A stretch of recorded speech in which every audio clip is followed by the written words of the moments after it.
Okay, so I wanted to make this video because this is something that is really common as far as like anxiety or fear related to building something, and this is kind of left over from my actual like work life and things like that, as opposed from like animal life.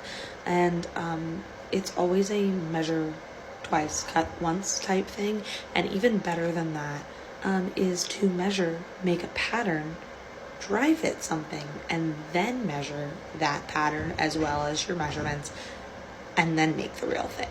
Because then if you do have a problem, it's really easy to fix cardboard or paper versus fixing plexi, especially because plexi or polyacrylic, whatever you call it, wherever you live, has definitely gone up in price. It's practically doubled in the last couple of years.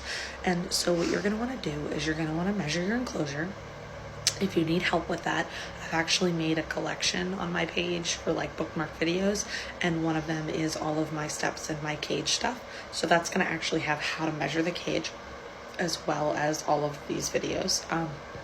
And what you're going to do is you're going to go in, you're going to measure your critter nation or whatever cage enclosure you have, and then you're going to collect cardboard, whether you've got to tape cardboard together or whether you do actually have large enough pieces for it, and you're going to make a mock-up and cut to size a mock-up of the pieces of your plexi. The other cool thing about doing this with cardboard as opposed to paper in this particular instance is you can also get the thickness of the material right, because you can get different thicknesses of plexi, and that is going to be something that you're going to have to account for, because two of your sides of plexi are going to have a piece of plexi in the middle of them. And so you're going to need to account for that variation with the thickness on your measurements. So if you have the walls are like 22 by 10, which is not accurate, but like if it's 22 by 10, but the plexi is a quarter of an inch, you're going to have to take off of a half of an inch off of that shorter side to account for it in that distance of the 10 versus the 20 on the other side. So it's an important part of making and building.